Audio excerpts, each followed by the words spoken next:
Hello dear students, DD science academy Lalsot Dausa की इस online class में आपका एक बार फिर से हार्डली स्वागत है। मैं आज आपको सेल ऑर्गेनल्स कोशिका भित्ति सेल वॉल के बारे में बताऊंगी। सेल वॉल कोशिका भित्ति किसके बारे में पढ़ेंगे अपन आज?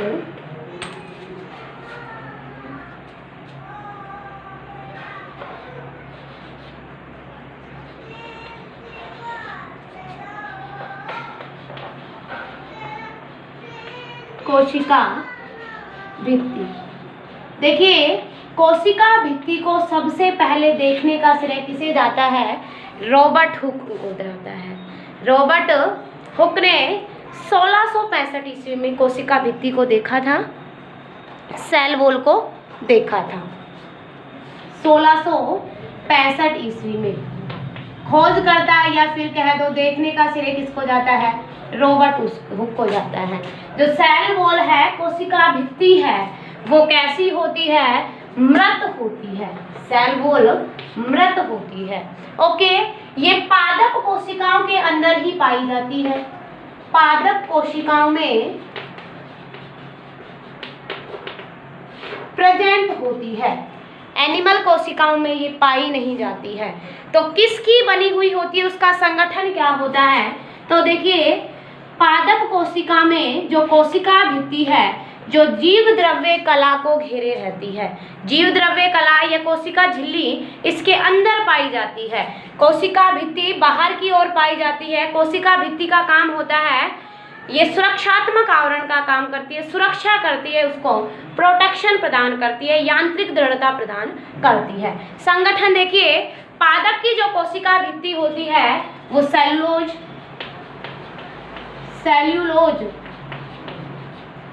हेमीसेलुलोज,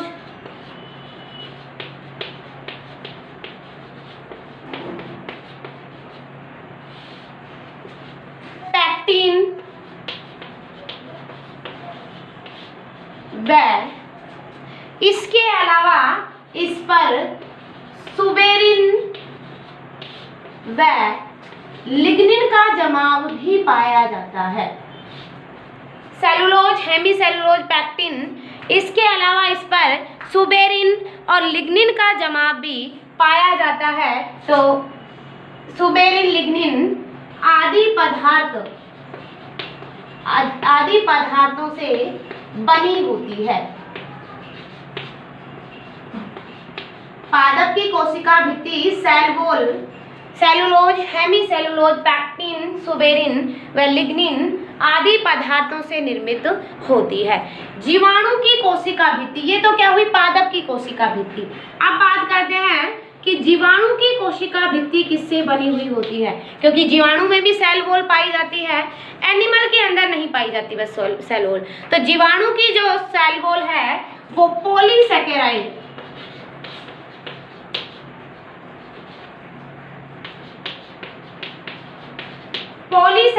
की बनी हुई होती है।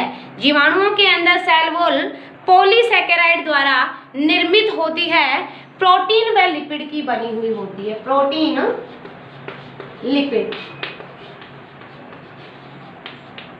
पॉलीसैकेराइड की बनी हुई होती है किसके अंदर? जीवाणुओं के अंदर।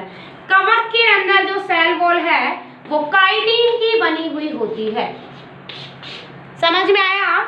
पादप में जो सेल वॉल होती है, कोशिका भित्ति सेलुलोज, हेमीसेलुलोज, पैक्टिन, सुबेरिन व लिग्निन आदि पदार्थों से बनी हुई होती है, जबकि जीवाणु की जो कोशिका भित्ति है, सेल वॉल है, वो पॉलीसैकेराइड, प्रोटीन व लिपिड की बनी हुई होती है।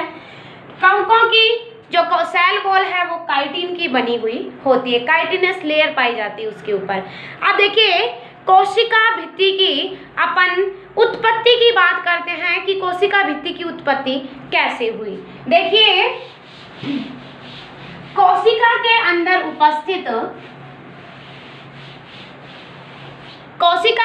उपस्थित होते हैं गोल्जी काय और गोल्जी पुटिकाएं। गोल्जी पुटिकाएं एंडोप्लाज्मिक रेटिकुलम के टुकड़े होते हैं। ये टुकड़े मिलकर फैगमोप्लास्ट का फॉर्मेशन करते हैं, फैगमोप्लास्ट बना लेते हैं, लेयर बना लेते हैं। अब ये फैगमोप्लास्ट कोशिका पट का निर्माण करती है और कोशिका पट से मध्य पटलिका बनती है और मध्य पटलिका के दोनों ओर primary cell wall, secondary cell wall और टर्सरी सेल वॉल बन जाती है। इस प्रकार से कोशिका भित्ति का निर्माण होता है। तो कोशिका भित्ति का निर्माण कैसे हुआ?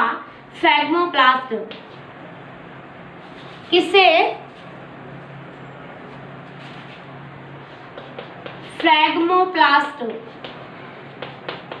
अब ये फ्रैग्मोप्लास्ट क्या है? फ्रैग्मोप्लास्ट मिलकर तो बनाते हैं कोशिका पट्टी, कोशिका पट का निर्माण करते हैं। लेकिन ये फ्रैग्मोप्लास्ट क्या है? ये देखिए, फ्रैग्मोप्लास्ट होते हैं गोल्जी पुटिका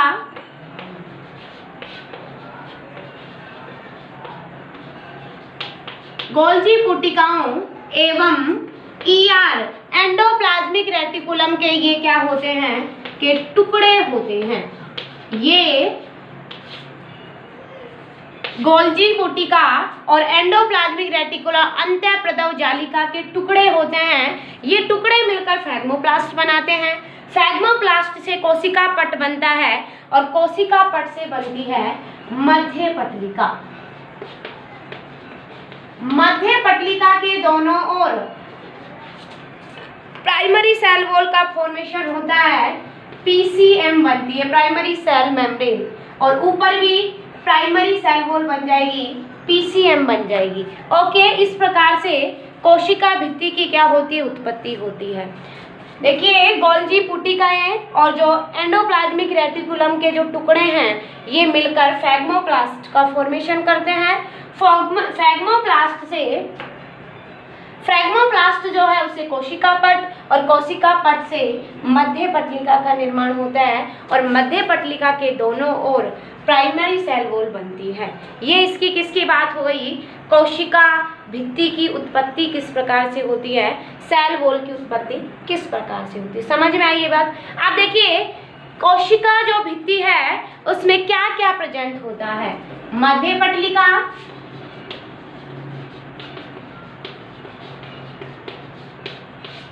मध्य पटलिका के दोनों ओर प्राथमिक कोशिका भित्ति, प्राथमिक कोशिका भित्ति के अंदर की ओर प्रेजेंट होती है द्वितीय कोशिका भित्ति,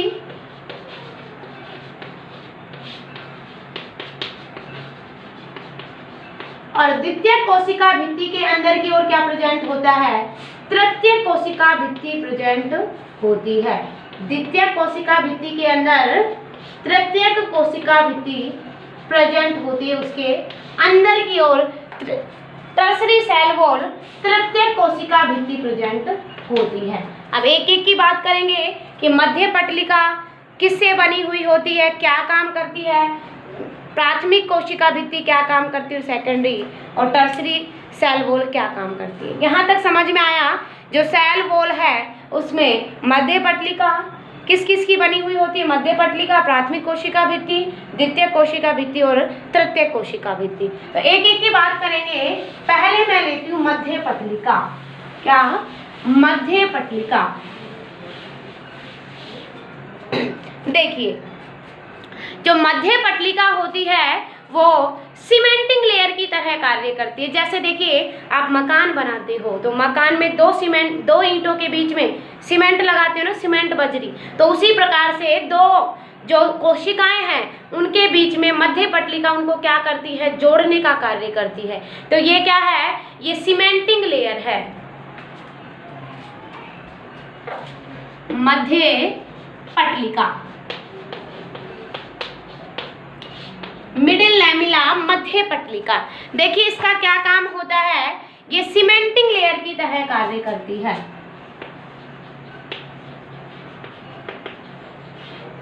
सीमेंटिंग स्तर है, दो कोशिकाओं के बीच सीमेंटिंग स्तर का काम करती है। ये बनी किसकी हुई होती है? ये कैल्शियम व मैग्नीशियम के पैक्टेट आयनों से, पैक्टेट आयनों से निर्मित रहती है।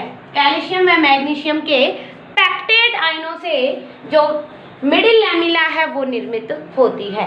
अब देखिए, बनी हुई होती है। अब क्वेश्चन पूछा जाता है एग्जाम्स में कि जो फल कच्चे होते हैं तो कठोर क्यों होते हैं।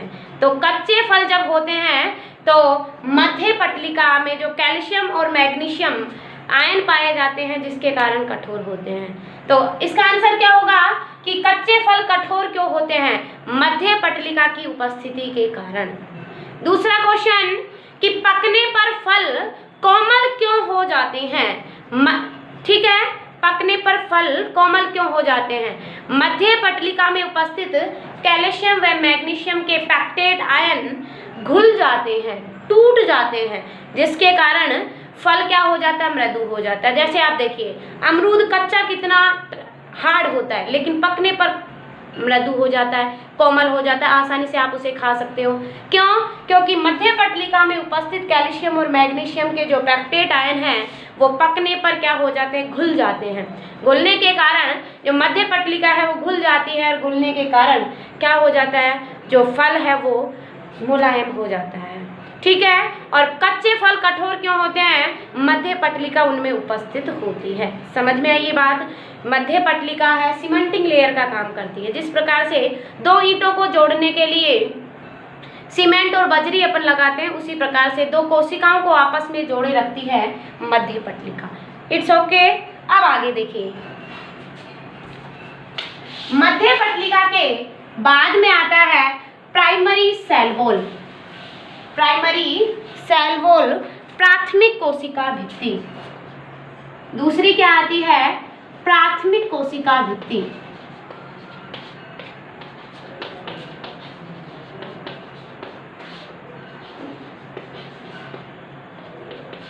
देखिए इससे पहले मैं आपको प्राथमिक कोशिका भित्ति बताऊं, उससे पहले इसकी संरचना, एक मिनट, संरचना की बात कर लेते हैं। जैसे ये है एक सेल, ठीक है, और ये दूसरी सेल है। इनके मध्य में जो ये खाली स्थान है, सीमेंटिंग लेयर है, ये कहलाती है मध्य पटलिका। क्या कहलाती है, मध्य पटलिका कहलाती है, मिडिल लैमेला कहलाती है। अब देखिए मध्य पटलिका के दोनों ओर या मध्य पटलिका के अंदर की ओर पाई जाती है प्राइमरी सेल वॉल। इसे कहते हैं PCM, प्राइमरी सेल मेम्ब्रेन पाई जाती है, प्राथमिक कोशिका भित्ति पाई जाती है। अब देखिए प्राथमिक कोशिका भित्ति के अंदर की ओर पाई जाती है secondary cell wall. Secondary cell wall में लिग्निन पाया जाता है। लिग्निन के स्थूलन के कारण जो सेकेंडरी सेल वॉल है वो मोटी होती है, स्तर के रूप में होती है। कौन कौन से स्तर होते हैं, इन स्तरों को अपन S1, S2 और S3 से डिनोट करते हैं।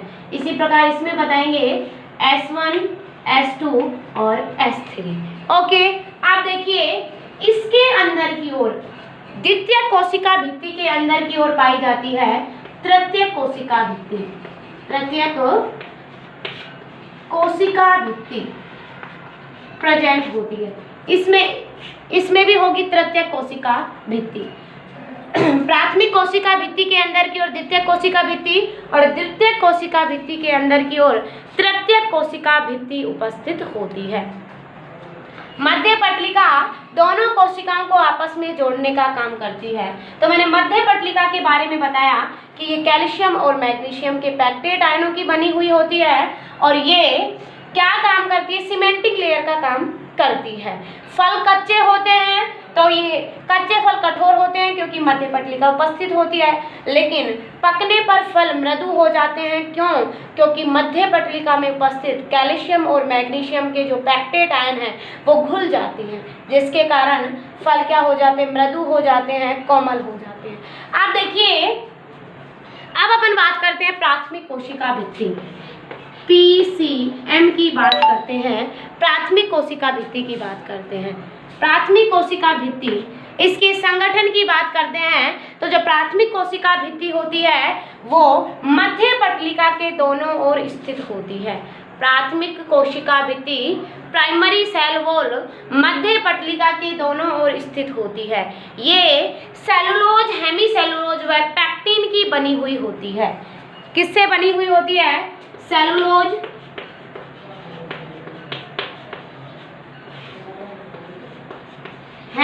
सेलुलोज और पैक्टिन की बनी हुई होती है। ये पतली होती है और प्रत्यास्थ होती है, पतली होती है, प्रत्यास्थ होती है। लेकिन जो सेकेंडरी सेल वॉल होती है वो मोटी होती है और अप्रत्यास्थ होती है। सेकेंडरी सेल वॉल मोटी और अप्रत्यास्थ होती है, जबकि प्राथमिक सेल वॉल पतली होती है, प्रत्यास्थ होती है। सेलुलोज, हेमीसेलुलोज और पैक्टिन से बनी हुई होती है। ओके, अब सेकेंडरी सेल वॉल की बात करते हैं। नंबर 2 आता है द्वितीयक कोशिका भित्ति। द्वितीयक कोशिका भित्ति। द्वितीयक कोशिका भित्ति सेलुलोज, हेमीसेलुलोज व लिग्निन की बनी हुई होती है। लिग्निन के स्थूलन पाए जाते हैं द्वितीयक कोशिका भित्ति के अंदर। ठीक है, लिग्निन के स्थूलनों के कारण इसमें 3 स्तर दिखाई देते हैं, S1, S2 और S3। ठीक है, इन्हें बोलते हैं अपन बाह्य स्तर, मध्य स्तर और आंतरिक स्तर। लिग्निन के स्थूलन के कारण ये मोटी होती है और अप्रत्यास्थ होती है। एक बात नोट करके याद रखना है आपको, क्या है वो मैं आपको बताती हूँ। समझ में आया? ये primary cell wall cellulose, hemicellulose, pectin की बनी हुई होती है, जबकि secondary cell wall cellulose, hemicellulose और लिग्निन की बनी हुई होती है। एक बात आपको नोट करके याद रखना है कि जो द्वितीयक कोशिका भित्ति है, नोट में क्या लिखोगे? द्वितीयक कोशिका भित्ति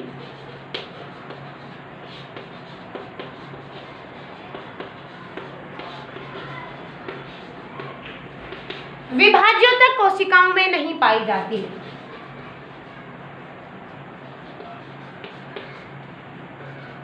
विभाज्योतक कोशिकाओं में नहीं पाई जाती है। क्यों नहीं पाई जाती? पहले तो ये आपको पता होना चाहिए विभाज्योतक कोशिकाएं कौन सी होती हैं। जो जीवन पर्यंत विभाजन करती रहती हैं, ऐसी कोशिकाओं को विभाज्योतक कोशिकाएं कहते हैं। अब जीवन पर्यंत कौन विभाजन करती हैं? तो देखिए, मूल व तने के शीर्ष पर जो कोशिकाएं पाई जाती हैं वो जीवन पर्यंत विभाजन करती हैं। मूल व तने के शीर्ष पर पाए जाने वाली कोशिकाओं में जो सेकेंडरी सेल वॉल है वो नहीं पाई जाती। क्यों? क्योंकि वो जीवन पर्यंत विभाजन करती हैं, और विभाजन करती हैं तो ये जो मोटी लेयर है ये विभाजन में बाधा डालेगी। इसलिए द्वितीयक कोशिका भित्ति विभाज्योतक कोशिकाओं में अनुपस्थित होती है। ये आपको वेरी वेरी इंपॉर्टेंट है, आपको ये बात ध्यान रखनी है। ओके, मोटी होती है, अप्रत्यास्थ होती है। क्यों? क्योंकि ये 3 इसमें लिग्निन के स्थूलन पाए जाते हैं और इन लिग्निन के स्थूलन के कारण ही ये मोटी होती है। ओके, तो लिग्निन के स्थूलन के कारण S1, S2, S3 लेयर बनती हैं, बाह्य स्तर, मध्य परत और आंतरिक परत। ओके, ये कंप्लीट हुआ। अब अपन आते हैं टर्सरी सेल वॉल पर, तृतीय कोशिका भित्ति पर। देखिए, तृतीय कोशिका भित्ति सेलुलोज, हेमीसेलुलोज व सेलुलोज, हेमीसेलुलोज और लिग्निन से बनी हुई होती है द्वितीयक, और सेलुलोज, हेमीसेलुलोज और पैक्टिन की बनी हुई होती है कौन? सेकेंडरी। अब देखिए, सेकेंडरी में एक बात और ध्यान रखनी है आपको कि जो सेकेंडरी सेल वॉल होती है उसमें लिग्निन का स्थूलन पाया जाता है, और लिग्निन का स्थूलन पाए जाने के कारण उसमें वृद्धि होती है। वृद्धि होती है जिसके कारण कोशिका भित्ति में वृद्धि होती है। कोशिका भित्ति में वृद्धि 2 प्रकार से होगी, स्तराधान विधि द्वारा, स्तराधान विधि, और दूसरा आता है कणाधान विधि। एक स्तराधान विधि और एक कणाधान विधि। देखिए, जब भित्ति के अंदर जब कणों के रूप में कोशिका भित्ति में पदार्थों का जमाव होता है तो उसे क्या कहते हैं? कणाधान कहते हैं। जब इसे क्या लिखोगे? कणों के रूप में कोशिका भित्ति के अंदर पदार्थों का जमाव, होता है तो इस प्रकार की वृद्धि को कणाधान कहते हैं, जबकि कोशिका भित्ति में वृद्धि पदार्थों के स्तरों के रूप में होती है तो इस प्रकार की वृद्धि को स्तराधान कहते हैं। ठीक है, ये वृद्धि कहाँ पर होती है? द्वितीय कोशिका भित्ति के अंदर होती है। अब देखिए, अब आता है टर्सरी सेल वॉल, तृतीय कोशिका भित्ति। तृतीयक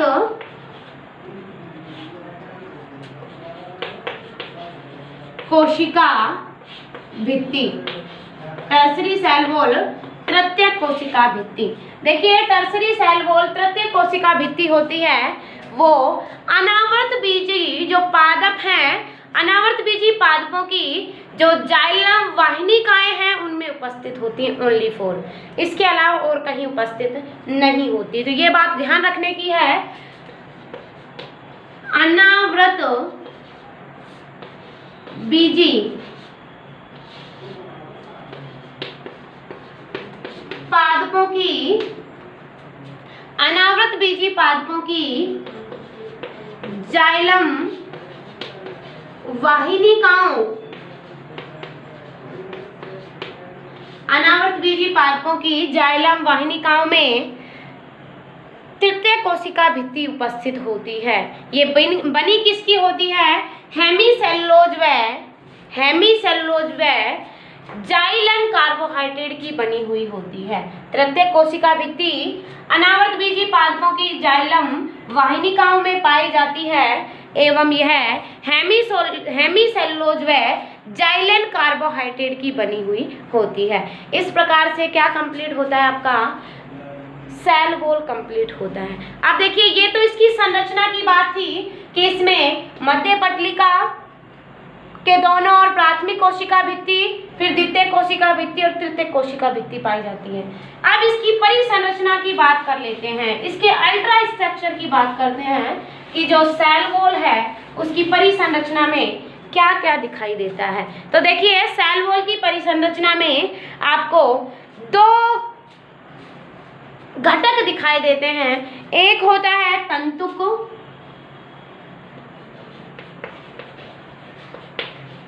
कोशिका भित्ति की परासंरचना, ultra structure of cell wall. देखिए, इसमें दो घटक होते हैं,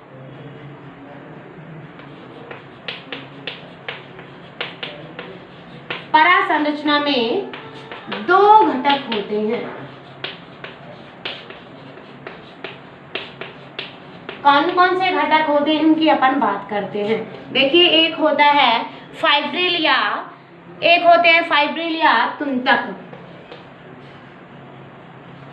तंतुक या फाइब्रिल। दूसरा होता है आधात्री या मैट्रिक्स। इसकी परासंरचना का जब अध्ययन करते हैं तो दो घटक दिखाई देते हैं, तंतुक या फाइब्रिल और सेकंड होता है आधात्री या मैट्रिक्स। अब देखिए, तंतुक या फाइब्रिल किस प्रकार से होते हैं, मतलब किस प्रकार से इनका निर्माण होता है, इसको देखिए।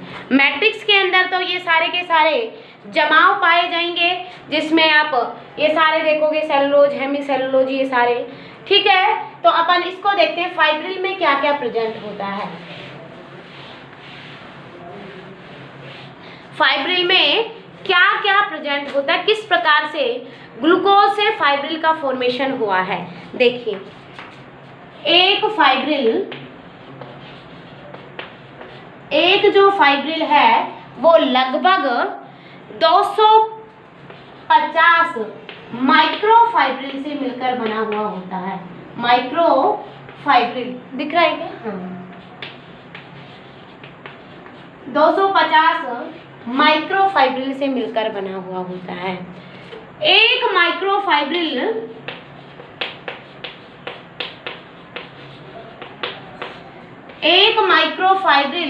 लगभग 20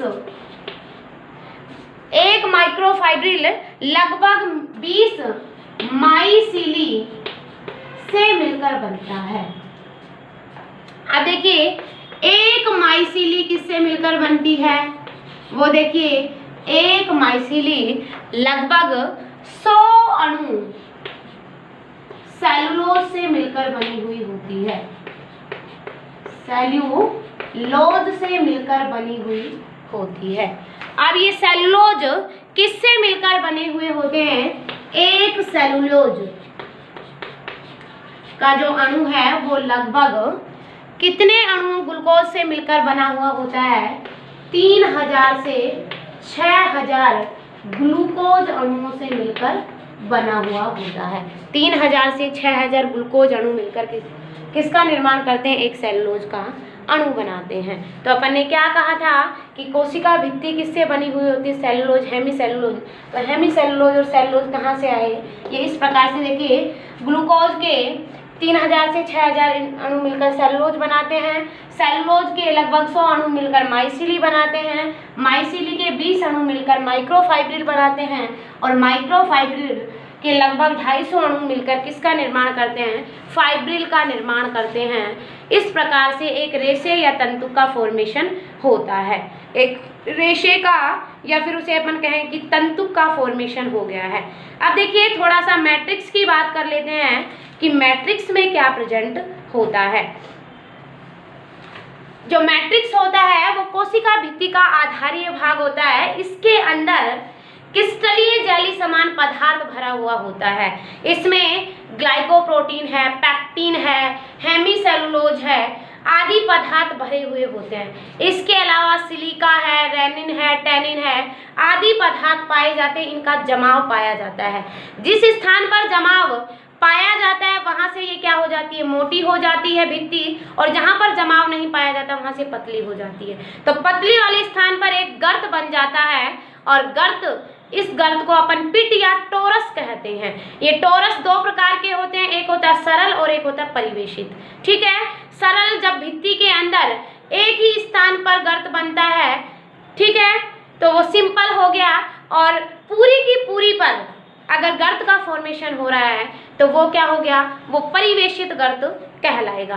ओके, अब देखिए एक बात और कर लेते हैं, प्लाज्मोडेस्माटा।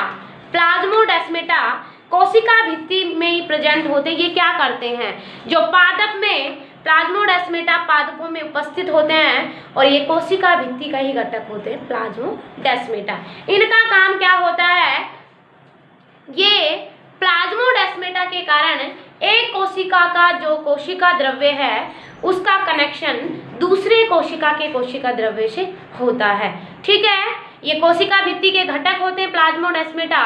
इनका काम होता है प्लाज्मोडेस्माटा की उपस्थिति के कारण ही एक कोशिका की जो परत है, एक कोशिका का जो कोशिका द्रव्य है उसका संबंध होता है दूसरे कोशिका के कोशिका द्रव्य से होता है, उसका संपर्क बना रहता है। ओके, आने वाली वीडियो को आज मैंने आपको ये बताया। नेक्स्ट वीडियो में अपन सेल मेम्ब्रेन की थ्योरी, सिद्धांत, 3 सिद्धांत है, तीनों पढ़ेंगे और ये आपको समझ में आ ही गया होगा।